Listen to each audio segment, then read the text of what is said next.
Hello friends, welcome back to my YouTube channel talking से speak easy English. Friends, आज हम सीखेंगे the use of both, both of and both and. ठीक है, तो both का मतलब क्या होता है, इसका मीनिंग हम पहले देखते हैं। ठीक है, बोथ का मतलब होता है टू टुगेदर, मतलब दोनों एक साथ। ठीक है, इसका मतलब वही होता है। और इसका यूज कहाँ होता है? ये दोनों के लिए ही यूज होता है, दो लोगों के लिए ही यूज होता है ना, या तो कोई दो चीज के लिए यूज होता है। ठीक है, use only for two things,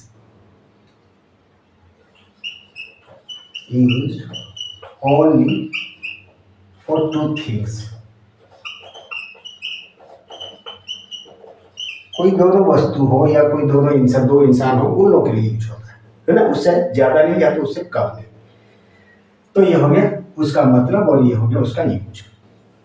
तो अभी हम इसको कैसे यूज करेंगे, अपना बोली में हम इसको कैसे यूज करेंगे। ठीक है, अगर हम इसको अच्छे से सीखेंगे तो एग्जाम हो या तो इंग्लिश कम्युनिकेशन हो, दोनों में बहुत इंपॉर्टेंट होता है, दोनों में बहुत जरूरी है कि इसको हम सीखें और यूज सही ढंग से करें, है ना।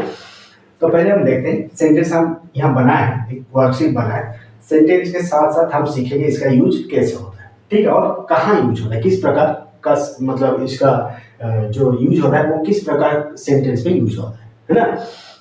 जैसे कि पहले हम सेंटेंस लिखेंगे, जैसे कि ब्लैंक स्टूडेंट्स आर प्रेजेंट। ठीक है, अगर हम यहाँ बोथ यूज करेंगे, बोथ स्टूडेंट्स आर प्रेजेंट, मतलब दोनों स्टूडेंट, बोथ स्टूडेंट्स मतलब दोनों स्टूडेंट, दोनों विद्यार्थी प्रेजेंट है, उपस्थित है ना। तो इसका मतलब ये कहाँ यूज हुआ, देखो ये नाउन है, नाउन से पहले मतलब ये डिटर्मिनर के हिसाब से यूज हुआ। ठीक है, तो हम इसको डिटर्मिनर के हिसाब से भी यूज कर सकते हैं, है ना। तो बोथ स्टूडेंट्स आर प्रेजेंट। ठीक है, सेकेंड वाला सेंटेंस ऐसे लिखा है, I have two pens both both are blue. ठीक है, I have two pens both are blue, मतलब बोथ मतलब पेन्स है, तो यहाँ हम पेन के लिए बोथ यूज किए, तो इसका मतलब ये प्रोनाउन के लिए भी यूज होता है, यूज एज प्रोनाउन। ठीक है, फिर ये कहाँ कहाँ यूज होता है उसको अभी देखते हैं। दे, यहां ब्लैंक थे, दे बोथ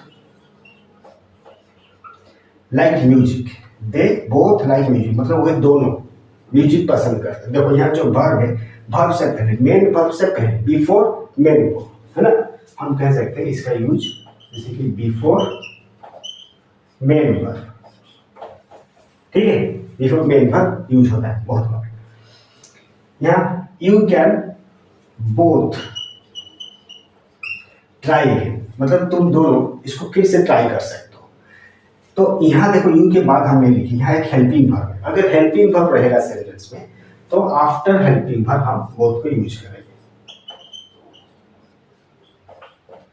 ठीक है, आफ्टर हेल्पिंग वर्ब बोथ को यूज करेंगे, है ना।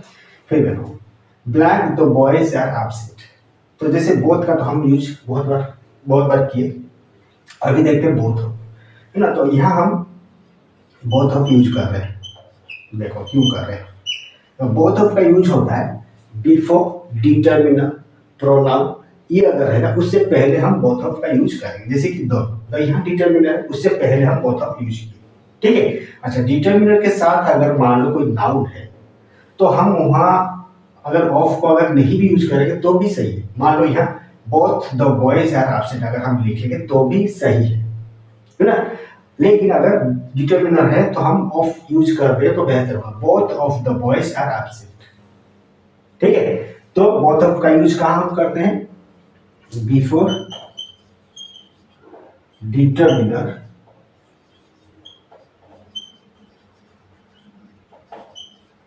और प्रोनाउन।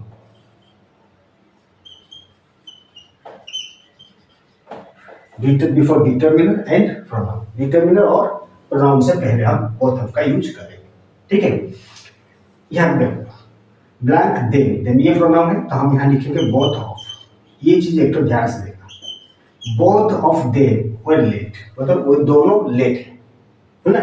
अगर प्रोनाउन है तो वहां बोथ ऑफ का यूज होगा ही होगा, उसमें हम ये ऑप्शन नहीं था। यहाँ जैसे हम बोले कि अगर नाउन है तो हम बोथ, नाउन है लेकिन डिटर्मिनर है तो इसलिए बोथ ऑफ लगा। अगर नाउन है ऑफ को अगर हम नहीं भी लिखना चाहते या नहीं बोलना चाहते तो भी चलेगा, बोथ द बॉयज भी हम लिख सकते हैं या बोल सकते हैं, ठीक है। लेकिन अगर प्रोनाउन है तो आपको बोथ ऑफ का यूज करना है, नहीं तो गलत होगा, है ना। बोथ देम नहीं होगा, both of them were late, ठीक है।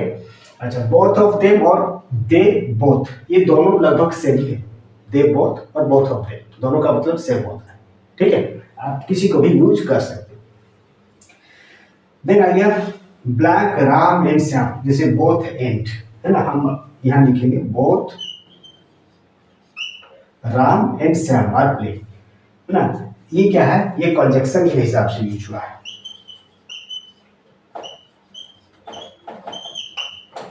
कंजक्शन के हिसाब से यूज हुआ है ना। Both Ram and Shyam are playing, मतलब Ram is playing and Shyam is playing.